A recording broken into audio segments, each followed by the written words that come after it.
다 같이 기도하겠습니다. 고마우신 아버지 하나님, 한 주를 은혜 가운데 살게 해주셔서 고맙습니다. 오늘도 아버지 말씀 들으러 나왔습니다. 성령님이 쓰시는 그런 직임자, 그런 사역자 되기 원합니다. 아버지의 성령과 말씀에 가장 잘 순응하고 순복하고 하나님이 쓰시기에 가장 편리한 그런 종들이 되길 원합니다. 그래서 성령님 이 시간 성령과 말씀으로 우리를 가르쳐 주셔서 아버지 하나님이 쓰시기에 가장 편하시고 온전한 그런 통로로 우리를 빚어주시기를 기도합니다. 오늘 예배에 대해서 정말 사역자로서 알아야 될 핵심적인 내용들을 정확히 깨달을 수 있도록 도와주시옵소서. 여기에는 우리 자신뿐만 아니라 또 이 녹화 방송을 듣는 모든 지체분들, 그리고 또 조국 교회 안과 북한 땅 지하교회 안의 형제 자매들 위해, 그리고 온 세상 나라와 민족 속에 흩어져 있는 전 세계 교회 지체들 위해, 그리고 선교사님들 그 가정과 자녀들 위해 오늘 동일한 성령과 말씀으로 기름을 부어주시기를 기도합니다. 그래서 아버지 하나님을 가슴으로 만나고 또 아버지 하나님과 가슴을 나누는 그런 참된 예배를 배울 수 있도록 가르쳐 주시옵소서. 성령으로 깨닫게 하여 주옵소서. 성령으로 우리 모두를 이끌어 주시옵소서. 성령으로 가르치시고 성령으로 인도해 주시옵소서. 예수님 이름으로 감사하며 기도드리옵나이다. 아멘. 자, 오늘은 직임 35번째 주간, 요한복음 4장 3절에서 26절까지 본문을 나누도록 하겠습니다. 성령님이 쓰시는 사역자, 성령님이 쓰시는 그런 직임자는 어떻게 준비되어야 되는가? 오늘 요한복음 4장 3절에서 26절까지 나오신 그 예수님의 말씀을 중심으로 성령이 쓰셨던 거룩한 종 예수, 그 예수님이 어떻게 준비되셨고 어떤 내용으로 사역을 하셨는가를 보기 원합니다. 4장 3절부터 보는데 오늘 몇 개의 단락으로 좀 나눠서 볼 겁니다. 서론부는 4장 3절부터 6절까지 서론부를 보고 본론부를 세 파트로 나눠서 보게 될 것입니다. 4장 7절에서 15절까지 예수님 말씀하신 첫 번째 하신 말씀입니다. 물을 좀 달라라고 하시면서 전개해 가시는 단락입니다. 두 번째는 4장 16절부터 20절까지 두 번째, 가서 내 남편을 불러오라 라는 것을 화두로 또 내용을 전개해 가십니다. 세 번째는 4장 21절부터 24절까지 여자여 내 말을 믿으라 라고 말씀하시면서 이제 참 예배가 무엇인지를 계시해 주십니다. 그리고 마지막 결론 4장 25절에서 26절에 네 번째, 내가 네게 말하는 내가 그러라, 자신이 메시아심을 밝히셨습니다. 자, 우리 읽어가면서 한 단락 한 단락씩 주님이 말씀하신 것을 보고 듣기 원합니다. 4장 3절부터 서론부만 먼저 같이 읽습니다. 3절에서 6절까지 시작. 유대를 떠나사 다시 갈릴리로 가실새 사마리아로 통행하여야 하겠는지라. 사마리아에 있는 수가라 하는 동네에 이르시니 야곱이 그 아들 요셉에게 준 땅이 가깝고 거기 또 야곱의 우물이 있더라.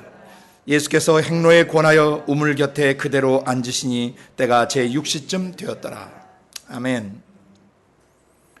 요한복음 1장부터 지금 4장 3절까지 여러분 그 내용을 항상 흐름을 따라서, 문맥의 흐름을 따라서 마음속에 숙지하시고 정말 성령님이 쓰시는 그런 사역자, 그런 종은 어떤 기반으로 준비되어야 되는가, 그것을 항상 가슴에 새기실 수 있길 바랍니다.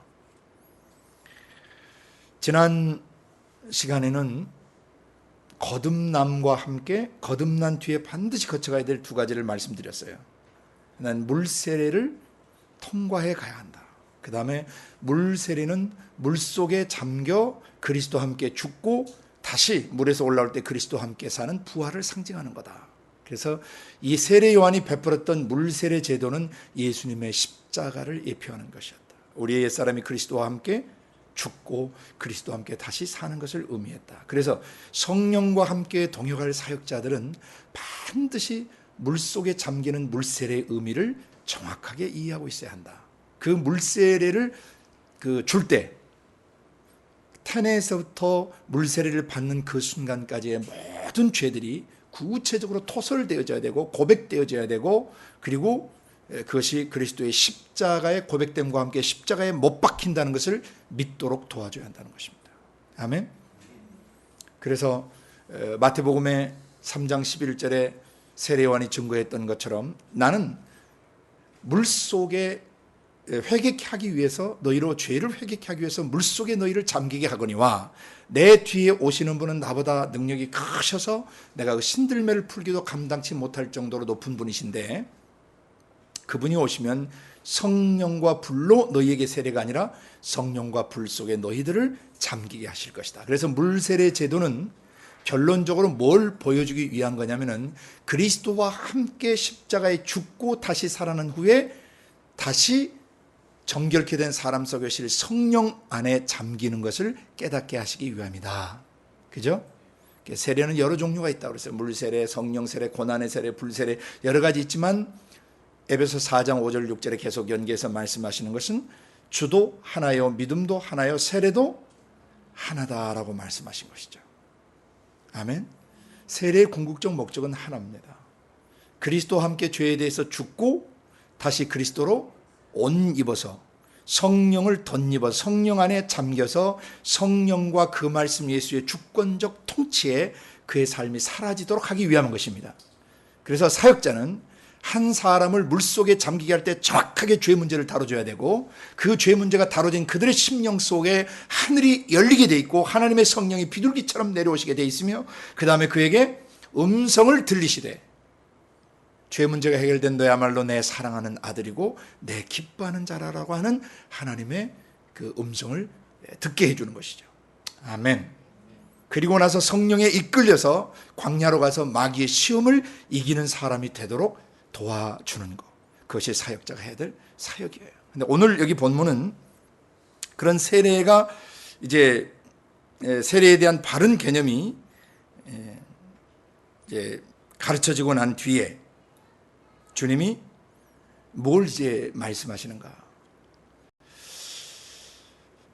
물 속에 잠겨 그리스도의 십자가에서 그리스도와 함께 옛사람이 죽고 새롭게 살아난 그 사람들이 성령과 불 속에 잠겨서 분초마다 그 심령이 정결케 돼가지고 결국 마지막에 알곡이 되어서 천국 곳간에 들여져야 되는 거예요.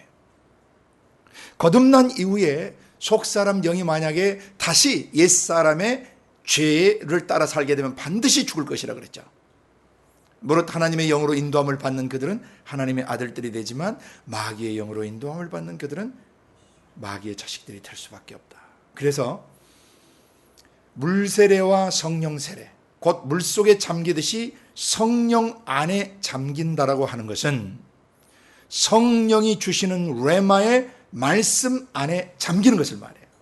성령이 주시는 레마의 말씀 속에 나의 지성과 감성과 의지가 완전히 잠겨서 성령이 주시는 그 말씀의 통치 가운데 들어가는 삶이 바로 성령 안에 잠겨 사는 삶이고, 그 사람은 위로부터 능력을 덧입을 수밖에 없는 것이고, 그 사람은 궁극적으로 예루살렘과 유대와 사마리아와 땅끝까지 이르러 예수 그리스도께서 십자가에서 모든 인류의 죄를 위해 죽으신 것과 그리고 사단 마귀 귀신들 우리가 이길 수 있다는 이 복음을 증거하는 삶을 살게 되는 것입니다.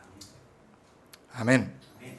그런데 바로 성령 안에 잠겨 사는 삶을 살게 만들어주는 가장 중요한 게 뭐냐면은 예배예요.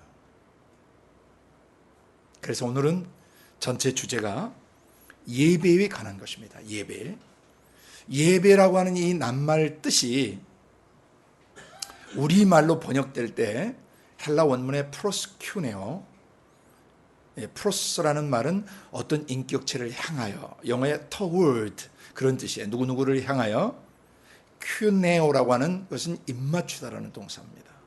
그러니까 어떤 인격체를 향해서 뭐 하는 행위예요? 입맞추는 행위예요. 이것을 우리말로 또 영어로도 우리말로도 온전히 번역해낼 수가 없었어요. 한 단어로. 그래서 우리말은 그 예절 애자에 절할 빼자로 해서 예를 갖춰서 높은 분에게 절하는 차원으로 번역이 됐고, 영어는 worship이라고 해서 worship, 뭐 가치가 있는 분에게 드린다. 그래서 그것도 역시 우리랑 비슷한 존경의 의미, 높은 분에게 올려드리는 존경의 의미로 번역이 됐어요. 근데 오늘 우리가 이 예배라는 낱말의 개념을 먼저 좀 숙지하고 말씀에 들어가길 원합니다. 예배라는 낱말을 어떻게 한 낱말로 번역할 수가 없지만 오늘 그 의미를 우리가 좀 바로 이해해야 될 것 같습니다. 예배는 어떤 인격체, 곧 하나님을 향하여, 하나님이라는 인격체를 향하여 나아가 입맞추는 행위를 말합니다. 입맞추다라는 그 시대 당시에 입맞추는 행위는 두 가지 내용을 내포하고 있었습니다. 하나는 아주 높은 황제나 임금, 그분에게 그분들이 손을 내밀면 그 손에 입을 맞춰 올려드리는, 그러니까 경의를 표하는 것이었죠. 존경을 표시하는 것입니다. Paying respect 하는 겁니다. 아주 높은 분에게 공경의 표시 또는 존경의 표시, 경의를 표하는 것, Paying respect 하는 그런 것이 바로 입맞추는 행위였습니다. 또 하나 입맞추는 것은 사랑하는 사람끼리, 친밀한 사람끼리 또 입을 맞추면서 문안 인사도 하고 사랑을 표현하고 애정을 표현하는 것이죠. 그래서 두 번째 입맞추는 행위는 사랑을 표현하는 거고 친밀함을 표현하는 겁니다. 애정을 표현하는 것입니다. 그래서 그걸 한 낱말로 줄이면은 친밀감이다. intimacy, showing intimacy, close relationship, 아주 가까운 사이, 가까운 관계. 그래서 그 사이에서 친밀한 사랑을 표현하는 것을 프로스큐네오라고 하는 것이다. 그래서 정리하면은 하나님께 나아가 예배 드린다는 것은 단순히 절하고 경배하는 것 이상, 존경심을 표시하는 것 이상 또 뭐가 있어야 돼요? 말할 수 없는 친밀감이 있어야 되는 것입니다. 만약 공경하는 쪽만 강조하게 되면 예배는 경직될 수밖에 없고 근엄하게 죽어버릴 수도 있어요. 그리고 두려울 수 있어요. 무서울 수 있어요. 억압될 수도 있어요. 또 그런 극한 존경심이나 깊은 존경심이 없이 그냥 친밀함을 위주로 또 예배를 드리다 보면 경박스러울 수도 있어요. 천박할 수도 있고 경박할 수도 있고 무례할 수도 있어요. 그래서 성경이 말하는 여기 프로스큐네오의 예배는 두 가지 내용이 반드시 내포되어 있어야 한다. 하나님 아버지 앞에 나아갈 때 정말 예배 드리는 사람들은 두 가지를 가지고 있어야 돼요. 뭐뭐? 하나님을 향한 깊은 존경심, 공경심과 그 다음에 하나님 아빠와 말할 수 없이 친밀한 친밀감, 그것을 가지고 예배를 드려야 되는 것입니다. 아멘. 그래서 성령이 예배를 인도하시고 성령이 사역자들을 통해서 예배의 기름을 부으시는데 그 사역자는 반드시 예배가 무엇인지를 알아야 된다는 것입니다. 예배 드림이 무엇이고 예배를 인도하는 것이 무엇이고 무엇이 예배인가 하는 그 개념 정의부터 정확하게 숙지하고 사역자 자신 스스로 그 바른 예배를 드리는 경험을 하고 있어야 돼요. 그러니까 personal worship, 개인적 예배가 살아있어야 돼요. 개인적으로 하나님 임재 앞에서 그분을 향한 극도의 경외심을 가지고 말할 수 없는 친밀감을 경험하는 이런 매일매일의 예배적 삶을 살아내야 된다는 것입니다. 이 삶을 살지 않고 그가 예배를 인도한다는 건 있을 수 없는 것이에요. 그런 깝대기 예배를 인도하고 그런 종교 의식을 집례할 수 있으며 또는 종교 예식을 인도하는 사람이 되어버릴 수 있어요. 오늘 여러분이 이제 읽어가면서 보시겠지만 이 사마리아 여자는 지금 누구를 만났어요? 경배 드려야 될, 예배 드려야 될 그분을 만나서 한참 얘기하고도 감을 잡아요, 못 잡아요? 그게 바로 우리들입니다. 바로 우리들이에요. 매일의 삶 속에서 그 말씀께서 만나서 우리의 지성을 터치하시고 우리의 감성을 터치하시고 우리의 의지를 터치하시는데도 주님이 여기 계신지 감을 못 잡아요. 그래서 오늘 아버지 품속에 계신 그 말씀께서, 아버지 자신의 그 말씀께서 사람의 육체를 입고 나타나셔서 아버지 만나는 법을 바로 가르쳐주고 있습니다. 육신을 입으신 예수님은 성령이 쓰시는 직임자 사역자로서 예배가 무엇인지를 이 사마리아 여자와의 만남과 대화를 통해서 정확하게 계시해 주고 있습니다. 그래서 오늘 이 본문을 통해서 우리 자신이 사역자로서 어떻게 예배를 이해하고 어떻게 예배를 인도하고 어떻게 사람들이 예배의 삶을 살도록 도와줄 것인가, 그래서 함께 배울 수 있기를 원합니다.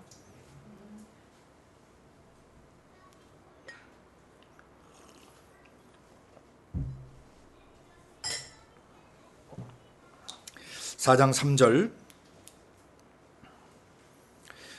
유대를 떠나사 다시 갈릴리로 가실새 사마리아로 통행하여야 하겠는지라. 유대를 떠나는데 유대에서 무슨 일이 있었습니까? 예루살렘에서는 거듭남에 대해서 니고데모 얘기를 하셨고, 그 다음에 많은 표적을 예루살렘에서 행했다고 돼 있죠. 그 다음에 또 뭘 하셨습니까? 요단강에서 세례를 베풀도록 제자들을 가르치시고 실습케 하셨죠. 아멘. 그리고 세례 요한에게 그 예수님이 어떤 분이신지, 성령과 레마의 말씀 속에 우리를 잠기게 하시는 위로부터 오신 분이고 하늘로부터 오신 분이고 하나님이 직접 보내신 분이셔서 성령을 한량없이 부어주심으로 레마의 말씀을 하시는 분이시다. 예수는 그분 안에, 그 성령과 레마의 말씀 안에 잠겨 사는 것이 성령 세례를 받는 것이고, 그 성령 세례는 성령 안에 잠겨 사는 것인데 성령의 주권적 통치 안에 살아가는 삶이다. 아멘. 바로 그 일을 마치시고 이제 유대 지역을 떠나서 사마리아를 통해서 갈릴리 북쪽으로 돌아가셔야 되는데 지금 굉장히 독특한 행동을 취하신 겁니다. 통상 이 길로 가시지 않습니다. 유대인들은 순례 절기를 지키고 혼혈족이 되고 더러워진 사마리아 땅을 밟고 가지 않습니다. 돌아서 갑니다. 그런데 예수님께서 오늘 행보가 좀 이상하셨습니다. 우리말은 좀 그렇게 번역이 되지만 원문을 직역하면 반드시 사마리아를 관통해서 지나가야 되겠다. 요한 사도는 그게 아마 어린 시절에 주님을 따르면서 그게 굉장히 잊혀지지 않았던 것 같습니다. 그날 주님은 독특한 행보를 하셨다. 특별한 어떤 이상한, 잘 이해되지 않는 그런 행동을 하셨다. 주님은 우리의 삶에 찾아오실 때도 예기치 못한 방식, 통상적이지 않는 방식으로 찾아오실 때가 있어요. 그래서 왜 이렇게 하셨는지는 조금 지나가면서 이해가 될 것입니다.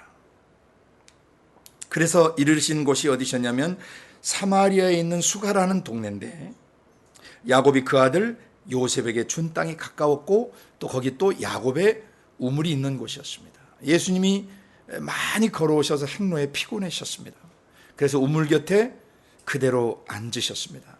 그때 때가 제 6시쯤 되었다는데 성경에 나오는 이 6시에다 6시간을 더하면 우리나라 시간이에요. 정오 12시에 여기에 도착하셨습니다. 이 장소가 어떤 장소인지를 좀 이해하셔야 됩니다.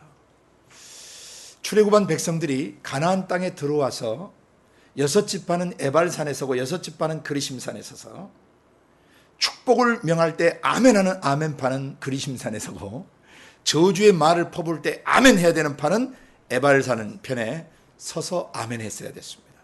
그런데 오늘 여기 수가성이라고 하는 이 곳은 어디냐면 그리심산이 있던 곳입니다. 그러니까 전통적으로 이곳에 가면 뭘 받는 곳이겠습니까? 축복이 명해진 것이고 이곳에 가면 복을 받는다고 하는 개념이 사람들 안에 자연스럽게 인식되어 있었습니다. 바로 그 현장에 예수님이 오신 것입니다.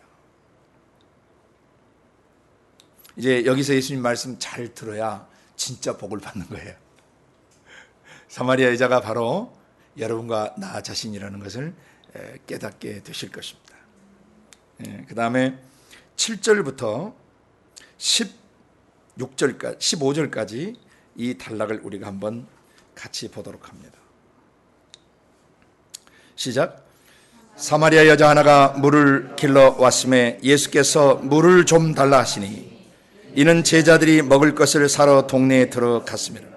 사마리아 여자가 가로되 당신은 유대인으로서 어찌하여 사마리아 여자 나에게 물을 달라 하나이까니 이는 유대인이 사마리아인과 상종치 아니함이로라.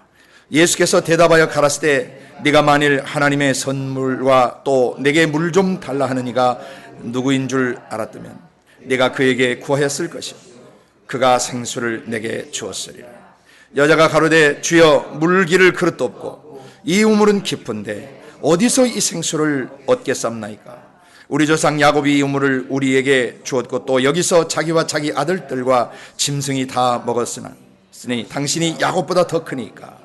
예수께서 대답하여 가라사대 이 물을 먹는 자마다 다시 목마르려니와 내가 주는 물을 마시는 자는 영원히 목마르지 아니하리니 나의 주는 물은 그 속에서 영생하도록 솟아나는 샘물이 되리라. 여자가 가로되 주여 이런 물을 내게 주사 목마르지도 않고 또 여기 물길로 오지도 않게 하옵소서. 대화의 한 장면이 진행된 단락입니다. 사마리아 여자 하나가 물동이고 올라와서 이제 길을 기고 있었던 것이죠. 예수님 그 우물가에 앉은 순간 제자들은 뭐 했고 전부 마을로 내려가서 점심 식사 이제 먹을 거 준비하러 갔고 예수님과 그 여자만 댕그러니 만난 현장입니다. 근데 예수님이 물 좀 주시오 그랬죠. 그 여자가 어머 이 남자 봐 했겠죠. 아무도 없는 곳에서. 그리고 뭐 생기기는 별론데 왜냐하면 이사야서 53장에 예수님은 풍채도 없고 모양도 고운 모양도 없으시고 흠모할 만한 것이 없으시다. 그러니까 뭐 사람이 좀 이렇게 보고 야, 딱 이런 게 있어야 되는데 별 볼 일 없는 남자가 전생에 키가 굉장히 크시고 야위셨다는데 별 볼 일 없는 남자가 물 좀 주시오니까 이 여자가 많은 남자를 거쳐본 여자예요. 12조로 대답을 하죠. 아니 왜 나한테 물을 달라 하십니까? 응? 당신이 직접 퍼서 마시든지 하지. 이제 그렇게 했던 이유는 사마리아 사람과 유대인들이 통상 서로 교제하거나 그렇지 않는데 이 남자는 넉살도 좋게 그것도 여자인 자기에게 호젓한 곳에서 말을 걸어온 거예요. 그러니까 속으로 좀 튕겼겠죠. 아쉬우면 뭐 달라고 안 하시면 우리를 뭐 혼혈족이다, 뭐 우리는 뭐 개 같다, 뭐 하다 하면서 아쉬우니까 물 좀 달라 하네. 뭐 그런 마음이 있었는지는 모르겠지만 그럴 수도 있는 것이죠. 첫 분위기상. 그런데 예수님 뭐라고 대답하셨습니까? 두 가지 것을 얘기하셨죠. 당신이 만일 하나님의 선물이 무엇이고 또 당신에게 물 좀 달라는 이가 누군지를 알았다면 당신은 그 사람에게 구했을 것이고 그 사람은 뭘? 생수를 당신에게 주었을 것이요. 여기서 키워드가 있죠. 생수예요. 근데 여기서 하나님의 선물과라고 표현한 이 표현을 좀 이해하셔야 돼요. 이 여자가 지금 여기 물길로 오는 목적이 나중에 밝혀지는데요. 15절에서 이 여자가 물을 길러 오는 목적이 뭐였다고 여러분 보십니까? 15절에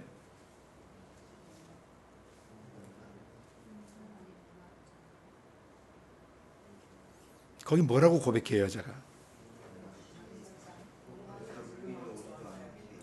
이런 물을 내게 주사 그러죠. 이런 물을 내게 주사.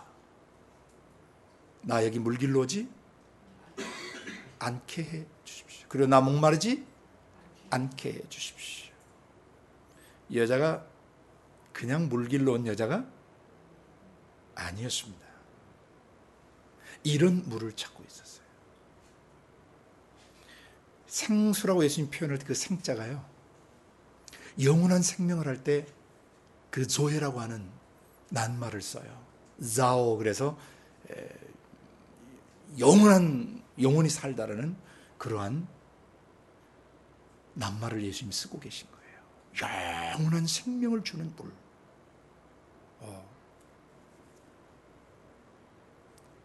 이 여자가 여기 물길로 오는 목적은요, 목마름 때문이었어요.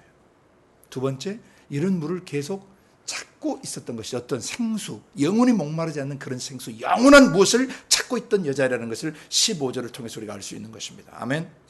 그러면 이 여자가 하나님의 선물을 정말 찾고 있었어요, 안 찾고 있었어요?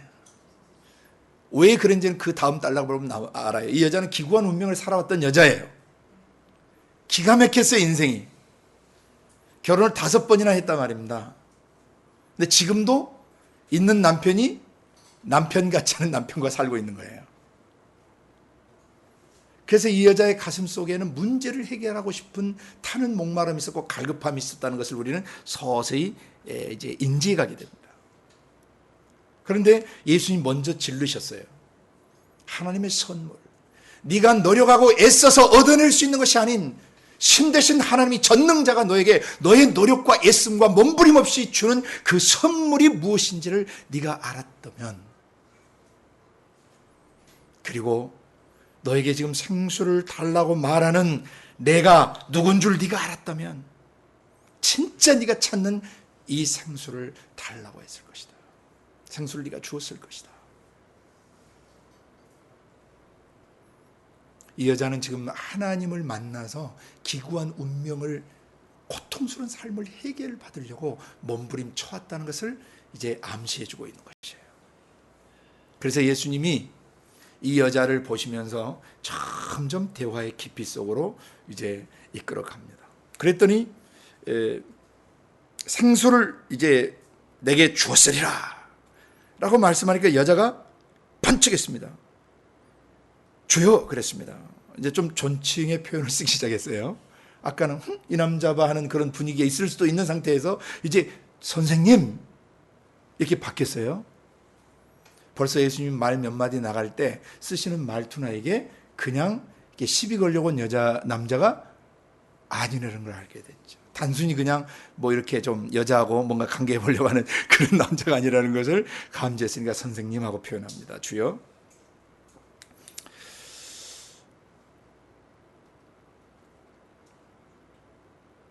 그를 기를 또 없으시고 이 우물이 정말 깊은 우물인데 어디서 이런 생수를 얻으시겠습니까? 우리 조상 야곱이 이 우물을 우리에게 주었고 또 여기서 자기와 자기 아들 때 짐승이 다 먹었는데 그 당신 야곱보다 더 크시단 말입니까? 라고 물었어요. 그러니까 야곱이 축복을 했잖아요. 이스라엘 지파들을. 사마리아에는 10지파가 올라와서 살던 곳이에요. 10지파가. 그러니까 물기를 그릇도 없고 그런데 이런 생수를 어디서 얻으신단 말입니까? 아니 그러면 이제 뭐 야곱보다 더 크시단 말입니까? 더 큰 축복을 당신이 줄 수 있단 말입니까? 그러니까 이 여자가 이 산에 올라오는 목적이 점점 이제 드러나요. 뭐 복 받으러 온 거예요. 뭔가 문제 해결하러 온 거예요. 그 야곱을 들먹이니까 예수님이 여기서 이제 전곡을 또 하나 탁 찌르면서 들어가셨습니다. 예수께서 대답하여 가라사대 때 이 물을 먹는 사람마다 다시 목마르게 되어 있습니다. 그러나 내가 주는 물을 먹는 자는, 이 내가 주는 물은 주는이 아니고 내가 주게 되리라고 번역해야 됩니다. 미래형입니다. 좀 그어놓으시고 미래형으로 써요. 내가 앞으로 주게 될 물은, 내가 줄 물은 지금 주는 것이 아니에요. 헬라 원문은 미래형이에요. 내가 주게 될 물은, 이 물을 먹는 자는 영원히 목마르지 않게 됩니다. 나의 주는 물은, 그런데 여기도 주는 또 지우세요. 내가 또 내가 주게 될 그 물은 그 속에서, 여기서는 그 사람 속에서예요. 그 사람 속에서 영생하도록 솟아나는 샘물이 될 것입니다. 그러자 여자가 스파크가 일어났어요. 영혼 안에 뭔가 하나님의 예수님의 레마의 말씀이 그의 지성을 때리고 감성을 터치하는 순간 이 여자가 곧바로 반응을 하기 시작합니다. 15절에 주여 이런 물을 내게 주사 목마르지도 않고 여기 물길로 오지도 않게 하옵소서. 나 여기 그냥 온 거 아닙니다. 나 여기 이런 물, 영원히 목마르지 않는 이 샘물 타는 그 내 속에 가란 심령, 내 안에 메마른 심령, 내 기구한 운명, 내가 힘겹게 살아가는 이 세상 삶에서 이 문제를 해결받고 정말 행복하게 살고 싶고 하나님이 주시는 그런 하늘로부터는 선물을 받고 살고 싶고 신적 생명, 신적 능력으로 세상을 살고 싶은데 주님, 나는 인생이 정말 고통스럽고 험난하게 살아온 사람입니다. 이런 물을 내게 주사. 받아 마시면 뭐하는 물? 영원히 목마르지 않고 영원한 생명 속에 이르기까지 계속 솟아나는 그런 샘물. 이런 물을 내게 주십시오. 그래서 목마르지 않게 해주십시오. 말은 나는 그동안 목말랐습니다. I have been thirsty. 과거의 고통스러운 삶 속에 그리고 힘겨웠던 인생 여정 속에서 나는 너무나 목이 말랐고 내 삶은 지쳤습니다. 내 마음은 메말랐고 나는 왜 사는지, 무엇을 위해 살아야 하는지, 내가 왜 땅에 존재하는지, 무엇을 목표로 내가 이렇게 힘겹게 밤낮없이 살아가고 내가 무슨 그런 방향성을 가지고 내가 살아가고 있는지 그 길을 찾지 못해서 방황했습니다. 지금 내 영혼은 목마릅니다. 나는 목말랐습니다. 그리고 줄였습니다. 지쳤습니다. 상했습니다. 힘들었습니다. 고통스러웠습니다. 하나님을 믿기는 믿었으나 그래서 사람들이 이것저것 얘기해주는 방법대로 다 해봤어요. 어떻게 해봤어요? 어느 기도원에 가면 애를 잘 낳는다더라. 그럼 다 어디로 가겠어요? 그 기도. 어디 기도에 가서 100일 기도하면 효험이 많대더라. 그럼 사람 다 어디로 가겠어요? 글로 가겠어요. 그리심산에 올라가면 뭔가 문제 해결 받을 수 있고 축복을 받을 수 있다고 하는 그런 사람들의 전통이 있었을지 몰라요. 그럴 가능성이 많아요. 그렇지 않으면 여자가 여기 오지 않았겠죠. 가서 내 문제를 좀 해결받고 싶은 목마름이 있었던 그 장소, 그 집회, 그 모임, 그 기도원 또는 그 교회 가서 나도 문제 해결받고 싶다.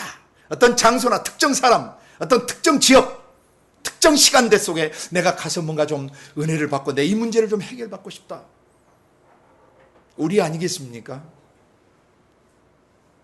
문제를 통과한 모든 사람들의 공통된 마음이 아니겠습니까? 그래서 이 여자가 이 축복의 산에 올라왔던 것이에요.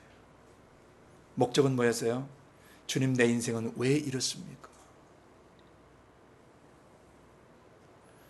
수많은 개연성 프로버빌리티가 있어 전개될 수 있어요. 이 여자를 단순한 음란한 여자로 보면 안 됩니다. 왜냐하면 이 여자가 단순한 음란한 여자라고 단정 지을 수 있는 것이 없어요. 결혼 5번 다 했다고 해서 그 여자가 음란한 여자라는 것은 좀 억측이죠. 첫 번째 결혼했는데 남편이 죽었을 수도 있죠. 또는 또 문제가 있어가지고 소방 맞아서 쫓겨났을 수도 있죠. 어떤 문제가 있어가지고 어쨌든 첫 번째 결혼 실패했어요.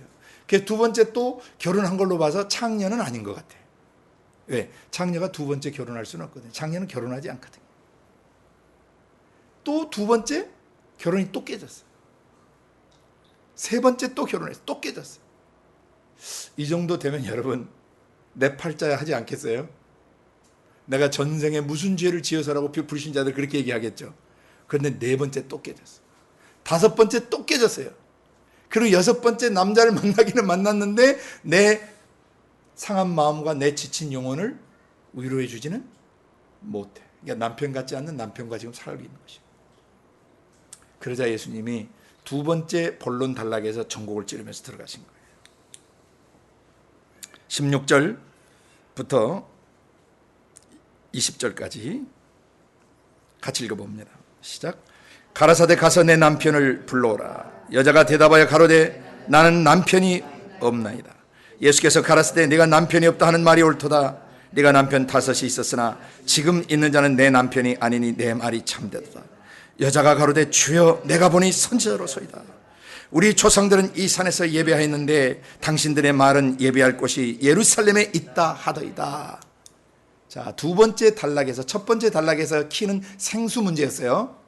영원히 목마르지 않는, 내 지친 영혼을 해갈시켜주고 내 상한 마음을 치료해주고 내 고통스러운 마음을 치료해주는 그런 생명수. 그래서 영원히 목마르지 않고 영원히 메마르지 않고 또 영생하도록 솟아나는 그런 샘물을 찾고 싶었는데, 그래서 여기 오는 건데, 지금까지 지성이면 감천이다고 정성 들여 이곳에 계속 왔겠어요, 안 왔겠어요? 그런데 정작 하나님 만났어요, 못 만났어요? 문제 해결 받았어요, 못 받았어요? 그러다가 오늘 아주 보기 드물게 어떤 이상한 유대 남자를 하나 만나서 대화를 하다가 뭔가 가슴을 찌르는 레마의 말씀이 자기의 지성과 감성을 터치고 들어오는 걸 이 여자가 느끼면서 이분과의 대화에 지금 깊이 빠져 들어가는 것이에요. 그러자 이분이 느닷없이 가서 남편을 데려오시오 그랬어요. 이 여자가 시치미를 뚝 뗐던 것 같아. 전 남편이 없습니다. 왜? 남편 같은 남편을 만나본 적이 없었을 수도 있고, 하도 괴로워서 더 이상 말하고 싶지 않을 수도 있고, 어쨌든 난 남편이 없어고 시치미를 뚝 뗐어요. 그랬더니 예수님이 내면을 읽어버리셨어요. 그 말씀도 맞기는 맞습니다. 전에 남편 5이 있었지만 그 남편이 남편 같지 않으셨죠. 그리고 지금 있는 남편, 6번째 남편도 남편 같지 않죠. 여자가 충격 먹었겠어요, 안 먹었겠어요? 먹었어요. 곧바로 이제 주요에서 호칭이 뭘로 바뀌었어요?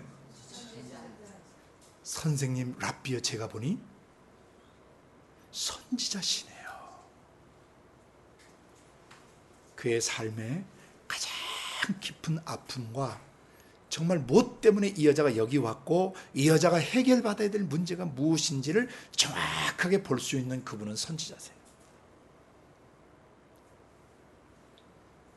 그래서 이 여자가 선지자십니다 라고 고백을, 이거 굉장한 겁니다. 왜냐하면 말라기서를 마지막으로 예수님 오시기까지 선지자 없는 시대를 400여 년간 통과했어요. 이스라엘 민족이 처참하게 진이겼습니다. 메데바사이에서 헬라 제국의 진이김을 당했고, 다시 셀루키드 왕조와 프톨레미 왕조의 진이김을 당하고, 다시 잠깐 유대 독립 왕조란 100여 년 틀었지만은 다시 BC 65년에 로마의 침공을 받고 다시 63년에 로마의 완전 식민 통치 가운데 들어가기까지 수없이 수백 년을 상하고 찢기고 짓눌리고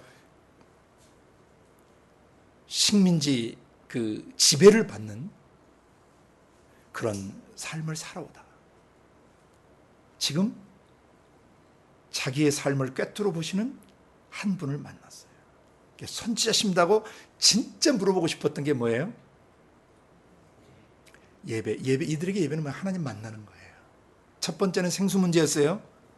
두 번째, 이 여자의 가슴에서 진짜 물어보고 싶었던 게 뭐냐면 어떻게 하나님 만납니까예요. 예배에 대해서 물어봐요. 그 20절이죠. 우리 조상들은 이 산에서 예배해 왔습니다. 사마리아 사람들은 산당에서 계속 예배해 왔지 않습니까? 그런데 당신들의, 유대인들의 말은 예배할 곳이 예루살렘에 있다 하더이다. 어디로 가야 됩니까? 그 말이죠. 어디로 가서 예배 드려야 하나님을 만날 수 있고, 어떤 장소에 가서 예배를 드려야 내 같은 사람의 이 기구한 팔자와 운명들, 이 고통스러운 삶의 문제를 해결받을 수 있는 것입니까? 라고 묻자 세 번째 단락, 예수님이 이제 본론의 결론이죠. 본론 안에서의 결론이에요. 세 번째 단락입니다. 예수께서 가라사대 여자여, 내 말을 믿어라. 이 산에서도 말고 예루살렘에서도 말고 너희가 아버지께 예배할 때가 이르리라. 너희는 알지 못하는 것을 예배하고 우리는 아는 것을 예배하노니 이는 구원이 유대인에게서 남이니라. 아버지께 참으로 예배하는 자들은 신령과 진정으로 예배할 때가 오나니 곧 이때라. 아버지께서는 이렇게 자기에게 예배하는 자들을 찾으시느니라. 하나님은 영이시니 예배하는 자가 신령과 진정으로 예배할지니라. 오늘 본문의 가장 중요한 핵심을 예수님이 본론 중에 본론 핵심을 말씀해 주셨습니다. 여자에게 대답해 주셨습니다. 내 말을 믿으라. 내 말을 듣고 내 말을 믿으라. 하늘아버지의 음성이십니다. 이 산에서도 말고 예루살렘에서도 말고, 이 말은 특정 장소에서 예배 드려야 한다고 하는 개념을 깨버리신 거예요. 특정 장소에서 예배 드리는 것이 잘못된 것은 아닌데, 특정 장소에서만 예배 드려야 한다고 하는 그런 장소와 공간 개념을 예수님이 폐해버리신 거예요. 이 산에서도 말고, 예루살렘 건물 속, 성전 건물 속에서도 말고, 그 다음 뭐예요? 너희가 아버지께 예배할 때가 뭐라고 그랬어요? 이르리라 하셨죠. 그런데 이게 현재 시상이에요. 예배할 때도 현재 시상이고 이르리라도 현재 시상이니까 계속해서 습관적으로 반복적으로 그렇게 예배 드릴 수 있게 돼 있었는데 너희가 번지수를 못 찾았다는 얘기입니다. 구약시대에 하나님이 예루살렘이라는 성전 건물을 통해서 만나주시고 그것을 통해서 신정통치 역사를 이루어주시고 그곳에서 하나님을 만나고 기도하고 찬양하고 경배하는 것을 하셨지만은 그것만이 다가 아니었다는 것을 여기에 암시하고 있는 것입니다. 자, 예배를 누구에게 드린다라고 지금 여기서 지목하고 있습니까? 예배는 아버지께 드리는 거다. 예배할 때 너희가 아버지께 예배할 때가 이르리라. 너희는 알지 못하는 것을 예배하고 우리는 아는 것을 예배하는데 이는 구원이 유대인에게서 남이니라. 그러니까 여기서 뭘 알지 못하는 거죠?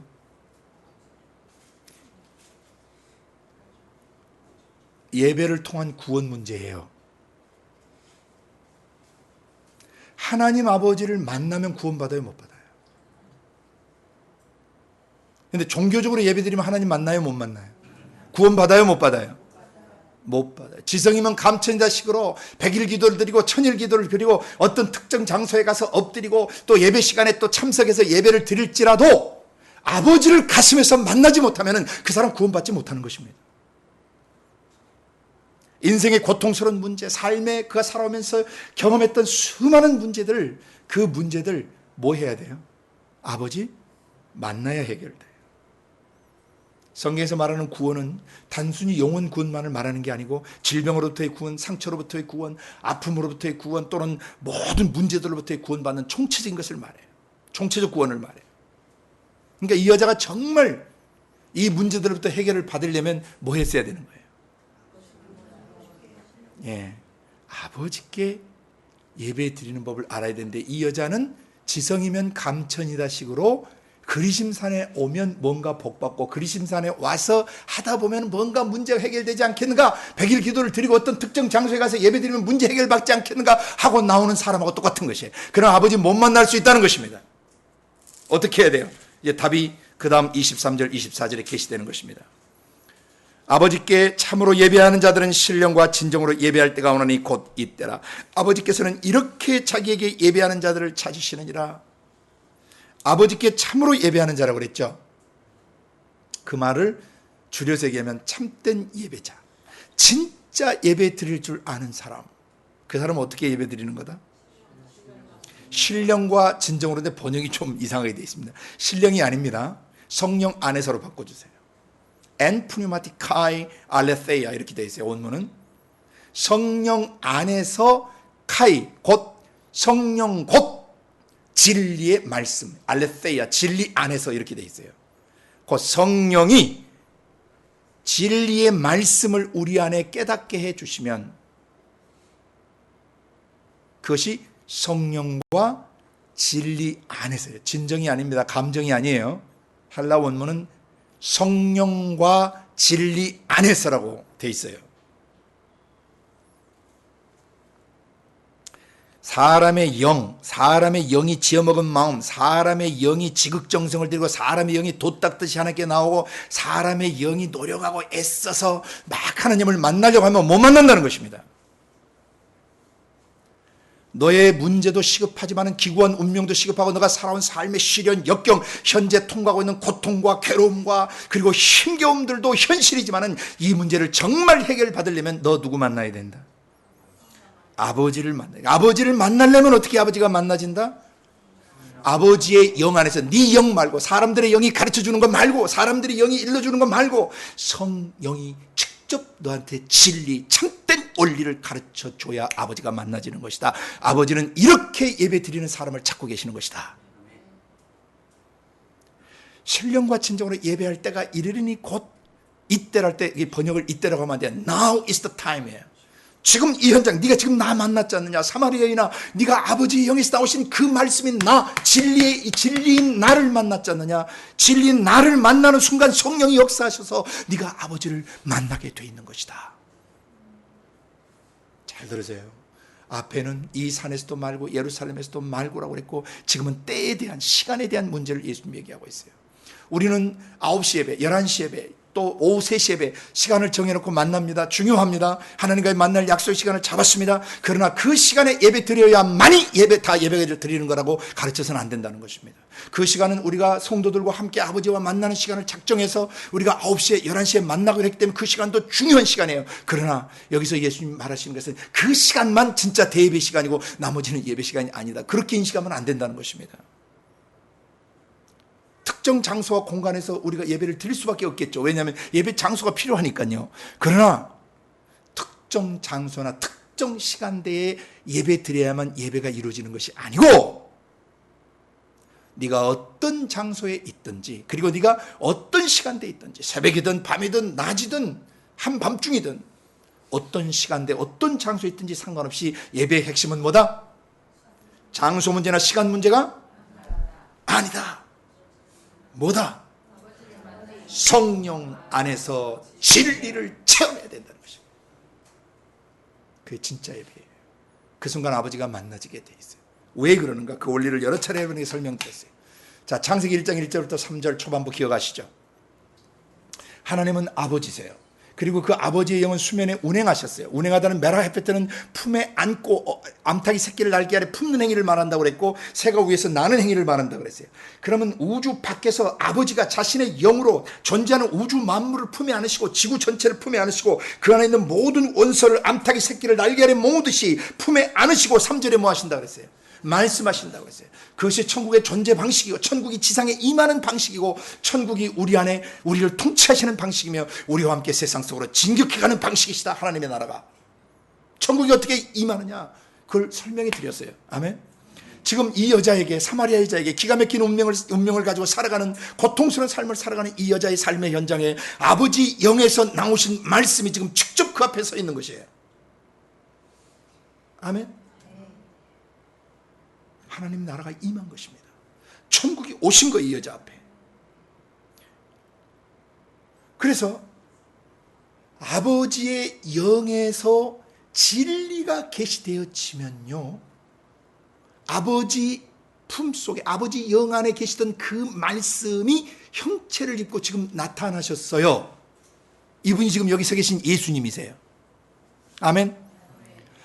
아버지 영에서 나오신 그 말씀이 아버지께서 우리를 찾아오시는 방식이에요. 나를 만나주시는 방식이에요. 아버지가 우리를 만나시려면 반드시 자신의 영에서 뭘 내셔야 돼요? 말을 내셔서 우리와 만나주셔야 우리가 만남이 이루어지는 것입니다. 이게 예배예요. 근데 우리가 아버지를 만나려면 어떻게 해야 되냐면 역순으로 가야 돼요. 아버지 영에서 말씀이 나오신 역순이 뭐예요? 말씀을 듣고 깨달아서 그 말씀을 깊이 생각하고 그 말씀을 통해서 가슴에 아버지의 심장을 이해하게 되고 아버지의 뜻과 계획들을 이 말씀 들음으로 깨달아지면서 그 말씀을 붙잡고 말씀의 징검다리를 삼아 성령의 도우심으로 아버지 품속에 우리가 들어가는 거예요. 좀 이따 이제 성막 그림을 통해서 우리가 이제 다시 이것을 볼 텐데 아버지가 우리를 찾아오시는 방식은 어떻다고요? 당신의 성령을 진리이신 아버지 말씀은 진리신데 아버지가 진리의 영이세요. 하나님이 진리의 영이세요. 아버지의 영이 진리의 영이신데 그 진리의 영이 말하시는 것은 뭐겠어요? 진리시겠죠. 그 진리는 우리를 자유케 해요. 그 진리는 우리를 정결케 해요. 요한복음 8장 31절 32절 말씀과 그 다음에 요한복음 17장 17절 말씀을 제가 지금 드린 거예요. 아버지 저희를 진리로 거룩하게 하옵소서. 아버지 말씀은 진리십니다. 의와 진리의 거룩함으로 지으심을 받은 새 사람이라고 에베소 4장에 게시되어 있죠. 의롭게 죄 없이 올바르게 진리로 우리가 거듭나는 거예요. 진리의 말씀이 깨달아지면 거듭나는 거예요. 하나님의 심장에서 영에서 나오시는 그 말씀을 깨닫는 순간 우리가 거듭나는 거예요. 아멘. 그러니까 아버지가 우리를 찾아오시는 방식은 당신의 성령으로 뭘 내셔서 말씀을 내셔서 찾아오신데 지금 이 여자 앞에 아버지 영에서 나오신 말씀이 계세요, 안 계세요? 계세요. 그러니까 여인아 이 산에서도 말고 예루살렘 공간 장소에서도 말고 아버지께 신령과 진리로 예배할 때가 오나니 곧 이때라면 지금이다 라고 얘기하신 거예요. 이때가 아니라 지금이라고 번역해져. Now. 아버지 영에서 나오신 그 말씀을 만나는 순간이 뭐하는 순간이다? 성령 안에서 진리로 아버지를 만나는 시간이다. 이게 예배입니다. 예배는 아버지 영에서 나오시는 그 말씀 예수를 통해서 아버지의 생각, 아버지의 느낌, 아버지의 계획, 아버지의 뜻을 내 가슴으로 경험하는 것이에요. 예배는 만남입니다. 그리고 만남 속에 이루어지는 사귐이고 교제입니다. 아멘. 예배는 코이노니아예요. 실인격체와 실제 인격체와 만나서 가슴과 가슴을 주고받는 사귐이고 교제예요. 부자지간에 부녀지간에 만나는 만남이며 사귐입니다. 예배 시간에 왔는데 아버지의 영에서 나오는 말씀이 내 생각, 감정, 의지 속에 들려지지 않으면 그건 가짜 예배예요. 종교 예식 드리고 있는 거예요. 종교 의식을 행하고 있는 것이에요. 이 여자는 바로 그런 여자였어요.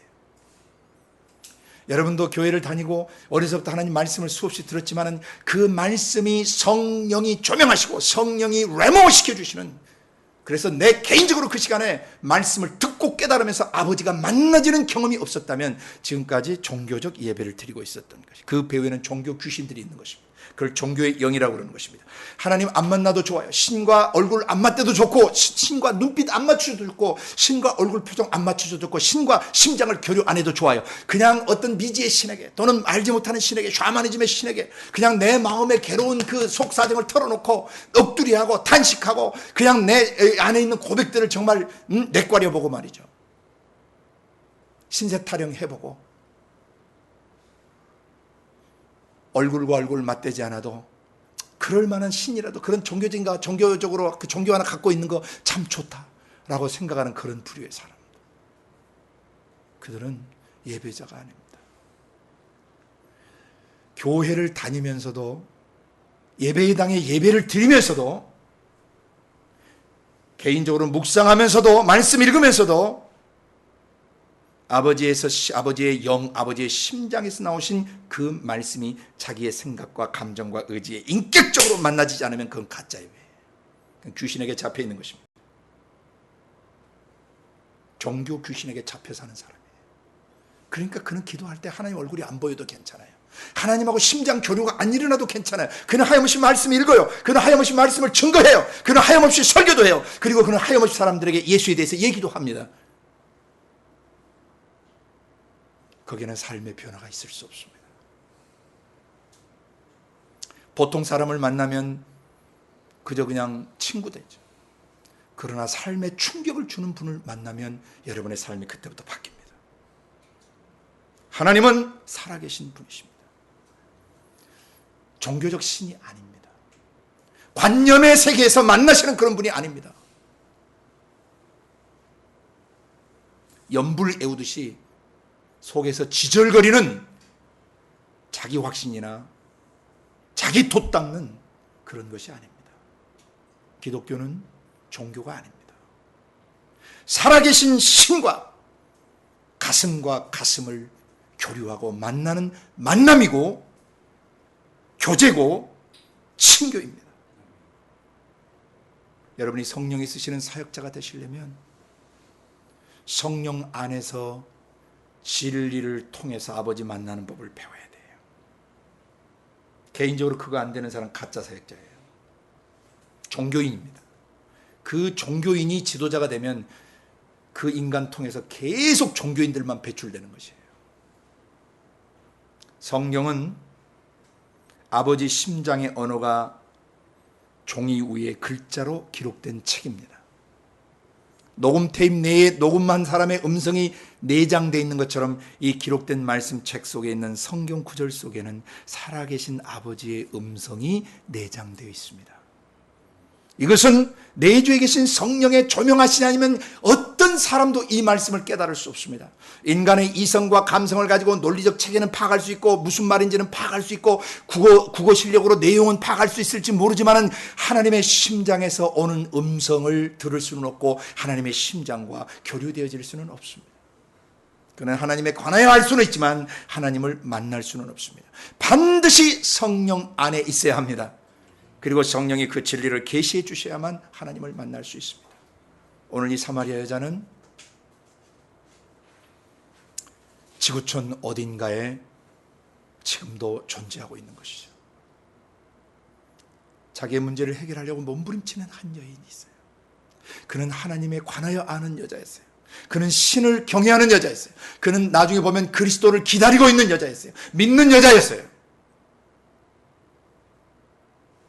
그녀가 불륜의 삶을 살았는지 안 살았는지 정확히 알 수는 없지만 어쨌든 5번이나 가정이 깨지고 6번째 만난 남편도 남편답지 않는 그런 삶을 살아가고 있는 여자예요. 어쩌면 이 여자는 결혼을 하면 모든 문제가 해결될 수 있을지 않을까라고 생각했을지도 몰라요. 그래서 결혼을 했지만 그 결혼은 자기 문제를 해결해 주지 못했어요. 그건 못해요. 왜? 결혼은 신이 아니기 때문입니다. 그런데 자기의 고통스러운 삶과 자기 인생의 이 문제들을 해결하려고 어딘가에서 몸부림치며 하나님을 찾는 이 한 여자를 예수님 버려둘 수 없었던 것입니다. 평상시 가지 않는 길로 일반적으로 사람들이 통행하지 않는 그 길로 예수님은 must go through Samaria. 반드시 사마리아를 관통하셔야만 됐어요. 왜? 거기에 부르짖는 딸이 있고 방황하는 딸이 있었기 때문입니다. 저는 이 본문을 볼 때마다 이 사마리아 여인은 내 자신이라고 봅니다. 나를 찾아오시는 예수님. 성령과 그 말씀으로 나를 찾아오셔서 태어나서부터 현재까지 내가 살아오면서 상하고 찢기고 그리고 오염되고 더럽혀지고 악해지고 뒤틀려 있는 내 삶을 오셔서 만져주시고 풀어주실 때 그분이 내게 예배를 가르치셨어요. 성령 안에서 진리를 만나는 법을 가르쳐 주셨어요. 오랜 시간 30여 년간 그는 성령과 말씀으로 내 가슴을 터치하시고 나의 지각을 일깨우시고 감각을 일깨우시고 의지의 결단을 도우셔서 기록된 말씀 따라 살게 하심으로 이 말씀의 징검다리를 타고 아버지 심장 안에 머물게 하시고 아버지의 심장과 내 심장이 교류되는 참된 예배의 삶을 살게 도와주셨습니다. 여러분이 정말 가슴으로 하나님을 만나려고 몸부림치시면은 성령과 그 말씀 예수께서는 여러분을 찾아오십니다. 사역자인 우리는 지구촌 어디선가 정말 기구한 운명을 살아가고 고통스러운 삶을 살아가고 때로는 질병 때문에 또는 귀신 들려서 또는 못된 성격과 기질 때문에 또는 잘못된 집안 배경이나 잘못된 결혼 생활 때문에 또는 깨어진 결혼 생활 때문에 또는 사업 실패나 그 외 어떤 인생의 문제 때문이든지 고통스러워하고 방황하는 그 사람들이 있는 그곳에 아버지가 성령과 말씀으로 찾아가신다는 것을 기억해야 하고, 우리는 그 성령과 말씀을 모신 나귀로서, 통로자로서 나라와 민족들을 찾아가서 그 제2, 제3의 사마리아 여인을 예수님처럼 만나줘야 되는 사람들입니다. 그것이 성령이 쓰시는 사역자예요. 예배에 대해서 바로 알아야 돼요. 그리고 그 다음 말씀하신 걸 들으시길 바랍니다. 24절. 하나님은 영이시다. 예배하는 사람이 신령과 진정으로 예배해야만 한다. Must worship in the spirit and the truth. 반드시 하나님을 만나려면, 아버지 하나님을 만나려면 누구의 도움을 받아야 한다? 성령과 그 성령이 계시해 주시는, 조명해 주시는 레마의 말씀, 진리의 말씀을 가슴 안에 체험해야만이 참된 예배를 경험하게 되는 것이다.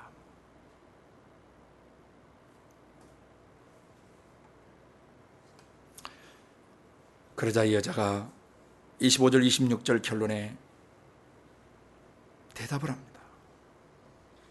메시아 곧 그리스도라 하는 분이 오실 줄을 제가 알고 있습니다.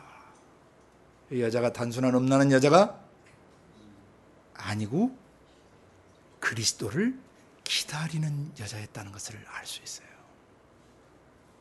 그러니까 이 여자는 세상 말로 하면 팔자가 세고 기구한 운명을 살아가던 여인이었어요.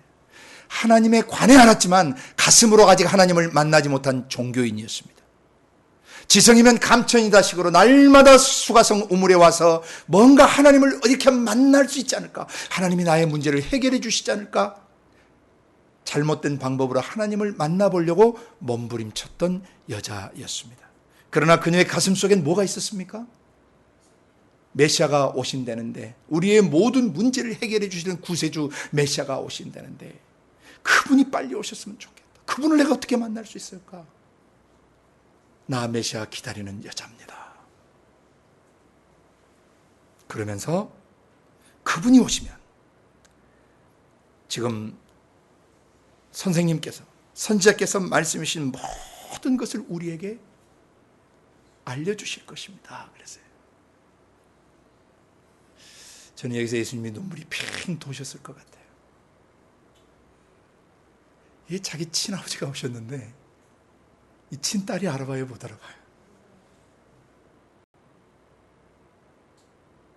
제가 그 입장에 있을 때 아마 제 눈에 눈물이 주르르 흘렀을 가능성이 있어요.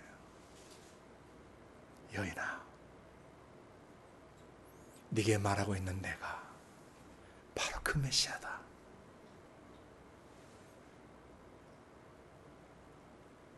성령으로 잉태되신 그 말씀 예수를 통해서 이 사마리아 여자분이 메시아를 만났습니다.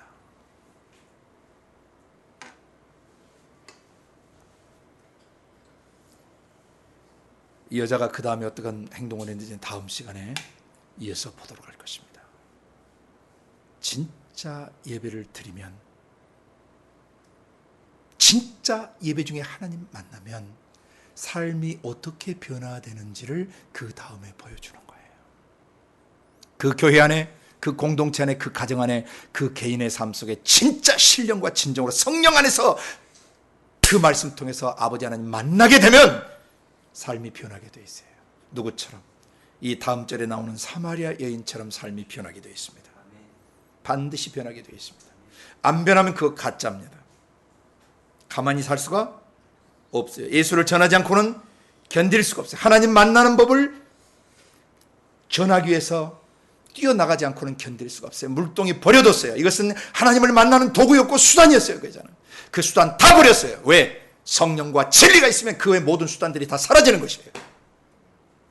수많은 신학적 방법론들, 목회적 방법들, 목회 철학들, 제자훈련의 방법들이 성령과 진리의 말씀을 통해서 하나님이 가슴으로 만나지면 그가 다 무용지물이 될 수 있는 거예요.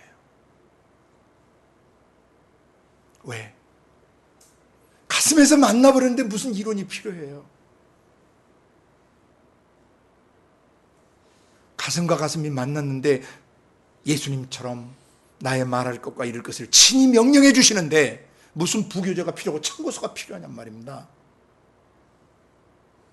아버지께서 보여주시고 들려주시고 직접 가슴에서 가르쳐 주시는데 무슨 다른 도움이 필요해요? 성령 안에서 진리의 말씀을 가지고 아버지 만나는 법을 배워야 합니다. 이것이 개인 예배의 핵심입니다. 그러니까 매일매일 성경책을 펴고 말씀을 읽는 것은 예배의 행위입니까? 맞습니까? 성경을 읽으면서 하나님의 음성을 듣고 그 단락과 문맥을 통해서 아버지의 심장과 내 심장이 교류되어지는 이것이 진짜 예배 맞습니까? 아멘! 매일 성경을 읽는 사람은 성령 안에서 진리의 말씀을 경험하게 되므로 진짜 예배를 드리는 사람이에요. 종교 예식에 참여하시면 안 됩니다. 종교 의식에 참여하고 나오시면 안 됩니다. 어떤 장소에 예배를 드리시든 어떤 시간대에서 예배를 드리시든 간에 핵심은 뭐다? 장소 문제도 아니고 시간 문제도 아니고 내 주에 계신 성령 안에서 뭐 하는 거다? 진리의 말씀을 지성으로 깨닫고 감성으로 경험하고 이 말씀대로 살리라고 의지로 결단하는 거.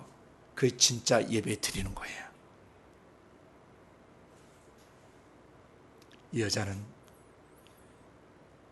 성령으로 잉태되신 그 말씀을 직접 만났습니다. 예배를 체험했습니다. 프로스큐네요. 하나님 아버지께 나와 극도의 경외심과 극도의 친밀함을 가지고 예배를 드렸고 그토록 갈망하던 목마름이 해갈되는 순간이었습니다. 주님은 이런 사람을 버려두지 아니하고 끝까지 찾아오시는 분이십니다. 그가 산골에 살든 무인도에 살든 어느 곳에 살든지 간에 어떤 시간대 속에 어떤 장소에 그가 머물든지 간에 성령 안에서 진리의 말씀을 묵상하고 그 말씀을 근거로 아버지와 교제하는 사람들은 신령과 진정으로 예배를 드리는 사람들이고 그 사람들은 아버지가 이 땅에서 찾으시는 참 예배자들입니다. 그리고 그들은 자신의 삶을 변화시키고 수많은 사람들의 삶을 변화시키며 수많은 사람을 영생의 나라로 인도하는 일꾼들이 될 것입니다. 다음 시간에는 구약의 전 예배를 이제 이 요한복음 4장 23절 24절로 예수님이 요약해 주셨는데 성막을 좀 가지고 좀 더 깊이 좀 다루도록 하겠습니다. 예배를 인도하는 사역자가 구약의 성막 모델을 통해서 아버지 하나님 심장 안으로 들어가는 법을 정확하게 배워야 되고 자기 자신이 정확하게 가르칠 수 있어야 돼요. 그래야 성령이 쓰시는 사역자가 되실 수 있고 직임자가 될 수 있습니다. 오늘 핵심은 성령이 쓰시는 사역자, 성령이 쓰시는 직임자는 뭐 할 줄 아는 사람이다? 성령 안에서 진리로 아버지 만나는 법을 아는 사람이다. 이것을 경험해야 자기가 양육하는 사람들을 예배 관계 속으로 이끌어갈 수 있게 되는 것입니다. 말씀을 증거할 때, 기도를 인도할 때, 찬양과 예배를 인도할 때 사역자는 반드시 사람들의 마음이 뭐 할 수 있도록 성령 안에서 진리를 통해 아버지를 만날 수 있도록 가르칠 줄 알아야 되고 인도할 줄 알아야 되는 것입니다. 이 사람이 성령이 쓰시는 사역자입니다. 오늘 예수님은 그런 성령이 쓰시는 사역자라서 완벽한 본을 보여주셨습니다. 그 사마리아 여인은 제 자신과 여러분과 온 세상에서 하나님을 찾아 갈망하는 모든 사람들을 말합니다. 사마리아 여인을 만나주신 주님이 우리를 만나주셨습니다. 여러분 중에 어떤 분은 1년 넘게, 또 어떤 분은 1년 가까이, 어떤 분은 6개월 넘게 성령 안에서 진리의 말씀을 수없이 만났는데 이 사마리아 여인처럼 분위기 파악 못하고 헤매는 사람이 있는지도 모르겠어요. 오늘 이유는 다시는 그런 사람이 나오지 않기를 바랍니다. 매일매일 성령 안에서 진리를 통해 살아계신 아버지를 만나고 어떤 시간대든지 어떤 공간에서든지 삶의 현장에서 예배가 경험되어지는 성령 안에서 진리로 아버지를 만나게 되는 은혜가 계속되시기를 바랍니다. 그리고 여러분을 만나는 모든 사람들은 true worshipers, 참된 예배자로 변화되는 역사가 있기를 원하고, 그들을 통해서 주님 재림하시는 순간까지 온 세상이 참 예배자들로 가득 차기를 간절히 축복합니다. 같이 기도하겠습니다.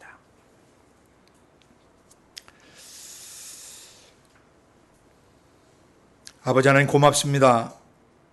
우리가 이 사마리아 여인이었습니다. 방황했습니다. 길을 찾았습니다. 정말 가슴으로 하나님을 만나고 싶었습니다. 땅에 있지만 영혼의 세계를 만나고 영원한 나라에도 계시고 공간 안에도 계시고 우리 육체와 마음속에 들어오신 그 아버지를 바로 만나기를 갈망했습니다. 오늘 요한복음 4장을 통해서 사마리아 여인을 만나 가르치신 대로 오늘 우리의 가슴속에 그대로 가르쳐 주셔서 감사합니다. 성령 안에서 진리를 가지고 아버지 만나는 법을 가르쳐 주셔서 감사합니다. 참 예배자가 어떤 사람이고 아버지께서 정말 찾으시는 사람이 어떤 사람인지를 깨닫게 해주셔서 감사합니다. 우리 자신을 살려주셨사오니 이제 수많은 사람을 만나서 그들을 아버지 그 존전 앞으로 임재 앞으로 이끌어가는 통로가 되도록 기름 부어 주옵소서. 감사하고 예수님 이름으로 기도드리옵나이다. 아멘.